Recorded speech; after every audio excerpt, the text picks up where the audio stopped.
What's up, YouTubers? TJR Sim here, playing some rFactor 2.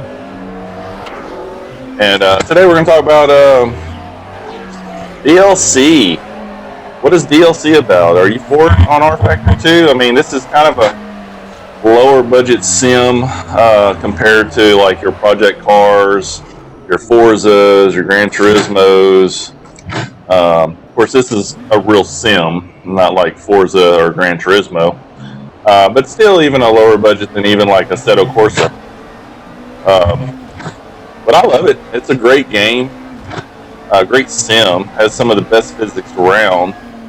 Actually, it does have the best. I would go out and say this does have the best physics around. I mean, you feel, these aren't even scanned tracks, right? But you feel all the little degradations in the track, the bumps, the,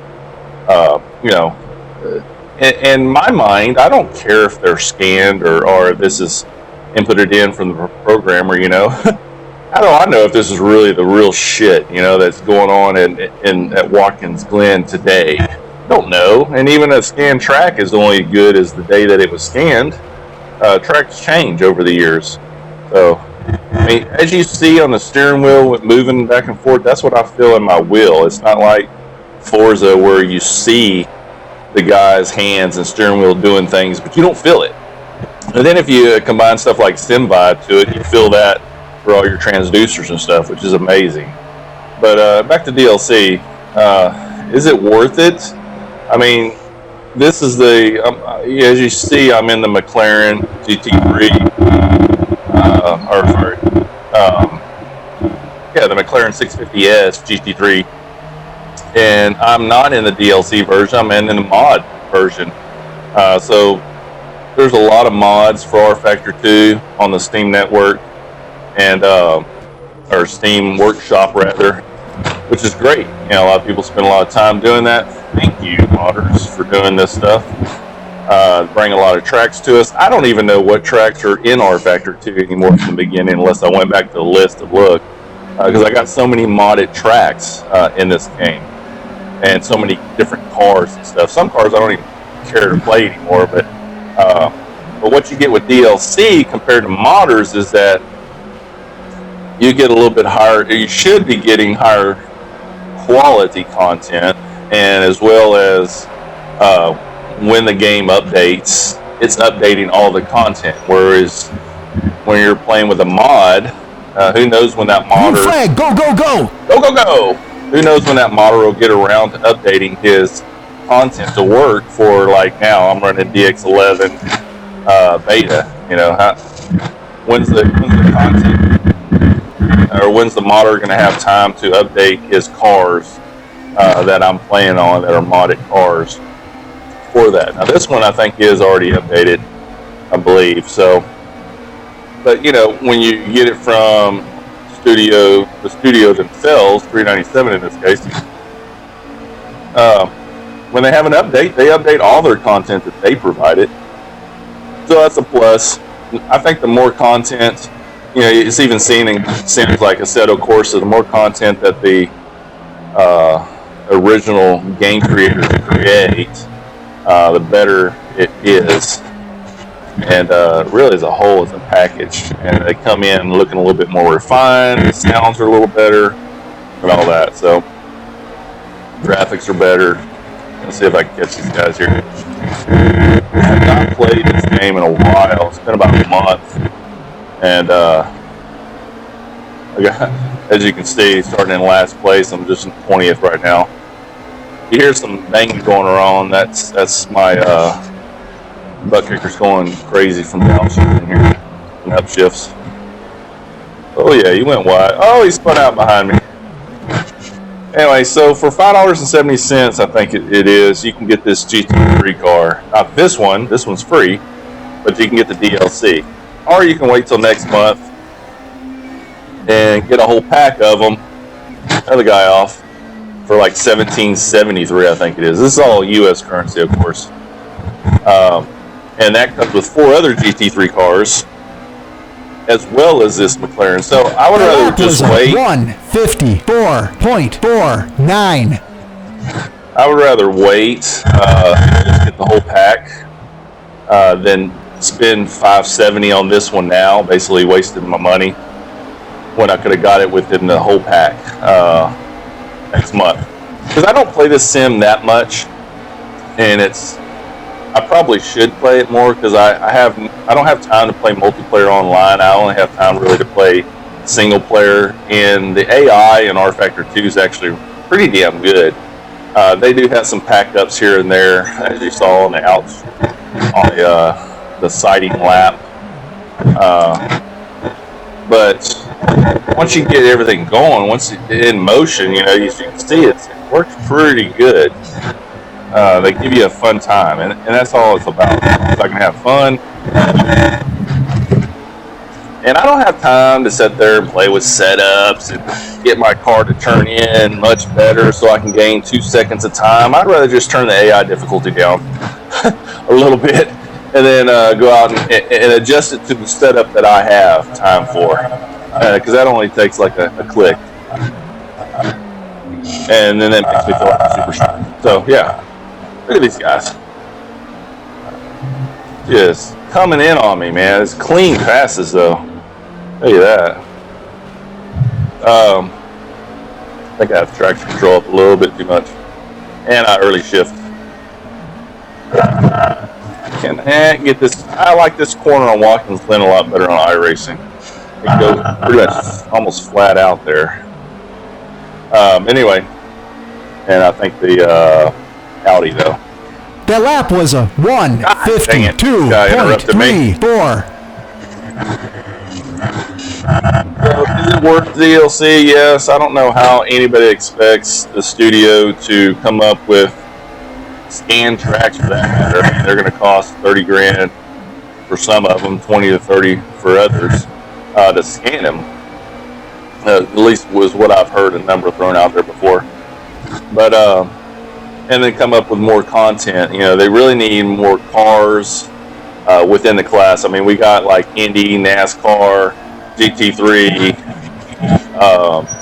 some stocks, like stock cars, like Corvettes here, Panthers, that kind of thing. We are going to have like Formula E coming. I don't really care about Formula E myself, but because I don't like quiet cars. But and I don't care for NASCAR either, so that's waste. Because I like to turn, I just go in circles. Sorry if you're a NASCAR fan. I mean, I think it takes some talent to drive them, of course, but just not my forte. But yeah, we can't expect them to come out with all this stuff. It's not like they're going to come out with a new rFactor 3 game. I mean, I guess they had enough money, they could create rFactor 3 and release it, say, on consoles and all that and get a lot of revenue. Eventually they'll have rFactor 4 and so on and so forth. And that's kind of how the industry works. But DLC funds what we want. And it's not that much money per person when you spread it out. That was a 150.64. It's not that much money out of pocket per person. So if you got thousands of people buying in on it, then yeah, it's a lot more money for the studio to advance the game. So I'm all for DLC. I don't like paying for DLC, of course, but I understand it. I mean, even now, I mean, they got their roadmap laid out. It's not like they're trying to waste people's money and buying a yacht or anything. They plan on bringing more content, more tracks, more cars. That was a fun pass right there. We hold on to it. Come on, man! He just held his line, and then he went off track. Brake check me, some bitch. Anyway, this game's fun. But in my mind, what rFactor needs, rFactor 2 needs, and we'll have to help fund it, basically with DLC, is that they need more tracks, more content, more cars within the genre, like more GT3 cars, which, they got that DLC pack next month. More, and better menu system, which they're supposed to be coming out with too. menu navigation sucks, and I don't like it. It's just not clean looking. Now, being that this game is so much fun to play, you'd think I would have a couple hundred hours on it since the time it came out. Well, I don't. I have less than 50 hours on this sim. And the reason for that is that for the longest time when I got it, I mean, I bought a bunch of sims when I got into PC racing. 149.91. And went crazy with buying all these sims. I just don't have enough time to play them all. But, you know, for a while, my sim vibe didn't work with rFactor. I think it was when, you know, we had like Windows 10 update and they didn't get up to speed with it. I forget exactly what it was, but some things didn't work at the time, and they did work in the beginning, so I lost interest in it. Plus, the graphics just look horrible. Now they look really good. They're not Assetto Corsa quality yet. I think they can get there, but they look pretty natural looking, kind of like the real world does, not so oversaturated with colors. So, but I mean, they need better graphics. I mean, you look through the curve here, you can see the painted stripes are kind of more jaggedy and stuff. So, smooth, not like little hexagons there. But yeah, improve the graphics, menu system, cars, and tracks. And then you know, if that takes DLC to do, then I'm all for it because I like playing single player, and they got really good AI, and they even crash. Look at that! As I say, good AI. This guy runs into the freaking wall. You know, I saw GT3 race the other day on I think the Pirelli World Challenge. These McLarens, the guy that ran off the track, spun out. They do not have a big turning radius on these cars, so yeah, you can. It's hard to turn these things around unless you just punch and spin them around. So I can see you using the whole track type to make a circle, turn your car around the other direction. Anyway, it's like 5 of 5 laps there. I'm in. What place on 19 out of 21? I had a car flip behind me. That's funny. Anyway, looks like that's it. Whoa! Tucked in on that curb, but leave comments below. Let me know if you like the idea of DLC coming to rFactor 2. Do you even play rFactor 2? You can get it on Steam right now for 50% off. It's not a bad deal. I mean, $15.99 I think is what it's going for right now. I mean, holy cow, that's nothing, you know, for a sim with this quality of force feedback. This actually has the best force feedback in physics out of all of them. I mean, to me, it blows away. And others, and I'm not the only one that thinks this, but you know, what did I do? Blow my engine? I must have blew my engine downshifting. Yep, I sure did. See, look at that. That is realism right there. Downshifted too much, blew my engine. Because I got plenty of gas. I'm a bitch. Anyway, yeah, we'll go ahead and end this with a blown engine here. See if I'm smoking behind. Yep, it's on fire. It's on fire, man. It's on fire. Ooh, look at him dodge me like that. That's pretty cool. Anyway, yeah, we'll leave it at that. I think the DLC is worth it. It's the only way we're going to be able to fund it and have more realism. Force feedback's unbeatable in this game. Physics is unbeatable. The only sim that comes close to this one is Automobilista. Look at that, there's fire around me. Look at that when I'm backing up, the fire coming through the cab. And it also works with... this game also works with, you know, obviously track IR because I'm looking around. Works with Sim Vibe, like I was talking. Direct drive wheels, full motion, everything. You name it, it works with it. So button boxes and all that. So a lot of good pluses in its favor. And now the graphics are getting way better. And I ought to try racing this thing in reverse like this sometimes.